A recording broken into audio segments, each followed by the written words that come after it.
It's because of Matt D'Avella that I drink the coffee that I do every day, I have way less crap in my house, and of course I only train parts of my body that can be seen on camera. For real though, the main reason that I got into minimalism was because I tried living like Matt D'Avella for a week about 3 years ago, and it turns out there was actually a lot of benefits. So in this video, I wanted to share 20 lessons from Matt D'Avella that literally changed my day-to-day life and hopefully can improve yours as well.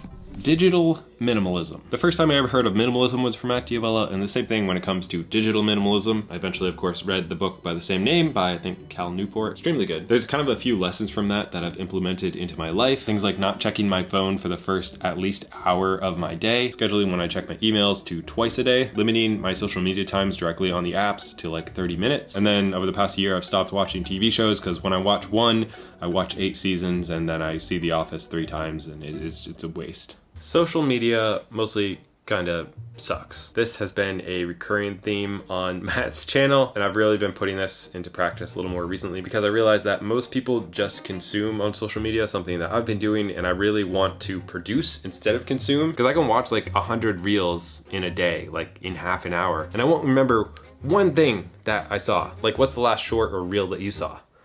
Probably don't remember. So instead of consuming, how can we produce and improve ourselves and other people instead of just consuming? Fail a lot. Matt really showed that it's okay to fail at stuff. Like waking up at 5 a.m., you see these people who do it. It's not for everybody. For some people it might be amazing, for others not. Like The Rock supposedly wakes up at like 4:30. For me, I wake up at 5:45 because that's the perfect thing for me. I've tried shorter, I've tried longer, and I think that's important to try different things, different workout routines, different habits. Everybody's different, and it's okay to try something and find out that that's just not for you. The 2-minute rule. This rule pretty much states that if you can do something in 2 minutes or less, you should do it right away. Don't put it off, because you can do all those little tasks that don't take that long, but they take up space in your mind, and you can do them in a couple minutes generally. So whatever that is for you, just do it right away. You can also break down habits this way, where for me, I commit to reading 1 page of a book every day. Generally, I read a lot more than that, but I can commit to a 2-minute thing like reading a book, and doing that allowed me to become a reader. So whatever habit that you're trying to start, break it down to the first 2 minutes and only commit to doing that. Most of the time, you'll end up doing way more.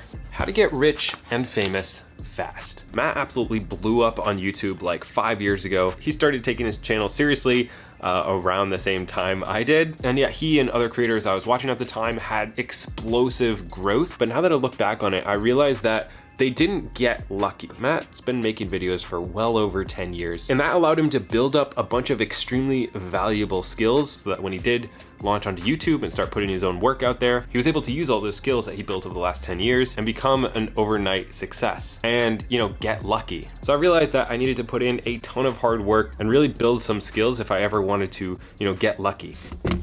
If you ever want to get lucky, that sounds bad. I just launched my 5-hour YouTuber course actually like today. In it, I'm sharing how I run this channel on 5 hours a week, how anybody else can do it too, and then everything that I've learned from stealing from everybody else over the past like 6 years and all the mistakes that I've made. Enrollment's open till the end of the month, and then I'm doing a live cohort. I don't know if I'll ever do another one, but I really want other people to experience this amazing thing that has changed both mine and I'm sure Matt's life, which is YouTube. It's super enjoyable, and you can make a living doing something that you love, and that's what I really want to help people do. There's a link below.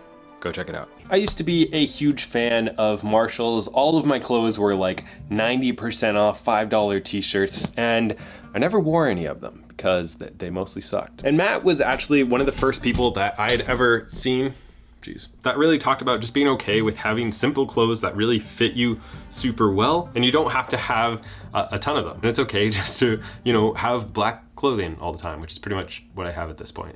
Try new things. The year that Matt tried a bunch of new habits really encouraged me to try some new habits as well. And it's been trying new things that have really improved my life. Like because of him and Thanel Drew, I actually tried cold showers for multiple months. I still do them occasionally. I've done polar plunges. And every time I've tried a new habit or I've learned something new, it's improved my life in some ways. So whether it's one of the habits he talked about or just starting the 2-minute rule, trying to continually better myself and experimenting on new ways to just make my life better has, you know, made my life better. Minimalism is not a religion. It's okay to screw up from time to time. It's okay if your friends and family don't think the exact same way that you think. You don't have to try to get them on board with everything that you're doing. Sure, you can guilt them into trying it so you can get a video. Not that I would ever do that either, but it's okay for everybody not to think the same way you do. Just do what works for you. Just get started. Matt talked about this idea of getting started, where he was thinking about doing 12 30-day challenges, and he was like overthinking it and over planning it, and then he decided to just get started without everything all planned out, not being totally prepared, not even sure if it was possible or how it would go. And I have really adopted that into my life. When I know there's something I should do or I really want to do, I don't plan like at all. I just start it. And by just starting something and then learning as you're doing it out of necessity, instead of taking a bunch of time to think about it and plan and all this stuff, that's why people never succeed. When you want to start a website, you're designing it, you're getting the perfect name, the perfect logos, and it's like a month later and you still haven't done a thing that's actually going to help your business grow. Or if it's a new habit and you think it's going to improve your life, just try it. Don't think about it. Don't wait till you have the perfect day planner. Just try it. Now, of course, we all know that you should always try before you buy. But regardless, Matt talked about how fitness was the one habit that completely changed his life. It was getting into shape that led him into eating better, and that led him into self-help stuff and success in his business, all from one simple habit. And this was a big encouragement to me at the time, because I was working like 3 jobs and didn't have any time, and I was thinking about just like letting my fitness kind of go. But it was this encouragement to continually work on myself and create time, and even use the 2-day rule, which I also learned from Matt Vella. The 2-day rule pretty much states that you never miss 2 days in a row. It's okay to miss 1, but never 2, and that way you can keep habits going long term. I turned it into the 3-day rule because I only work out like 3 times a week. But regardless, this has helped me stay on track for the past couple years with my fitness, which has really improved almost every area of my life. Which, on a similar note, just try one thing at a time. This is something Matt said he learned when he tried to do 12 habits in a year. Try just picking one habit at a time and implementing it into your life. Maybe it takes 2 months, maybe it takes 3 months, maybe it takes 4 days, and then move on to another habit. Don't try to like start a bunch of stuff all at once. That's what happens with New Year's resolutions.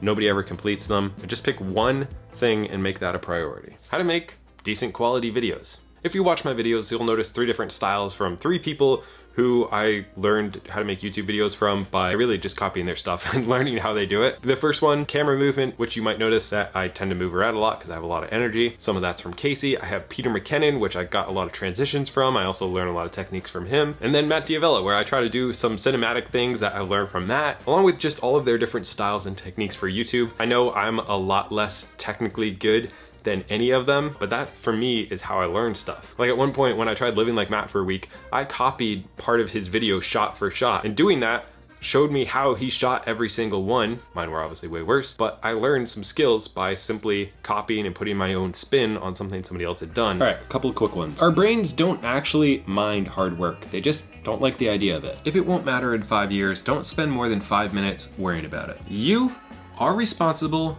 for everything. When you take responsibility, especially for everything bad that happens to you or in your life, you have so much more control over your life. If you don't have money, then blame yourself. Build higher value skills, learn how to manage your money better, stop doing whatever you're doing because whatever you're doing is not working. And when you take control and responsibility like that and you don't blame other people, then that means that you can do something about it. You can improve your life, you could change your life, you can improve your finances. It's not somebody else's fault, the algorithm, your job, the government, and therefore you can take control. You can change it. It's a freeing yet kind of scary concept. Obviously it doesn't apply to everything, but for most things.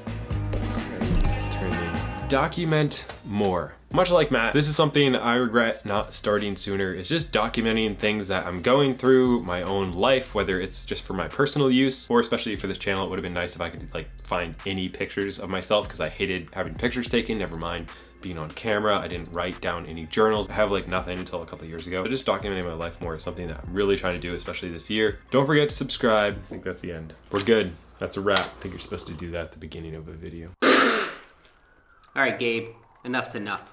Let's talk. Let me do one more take. Wasting an entire cup of coffee. That's an entire cup of coffee.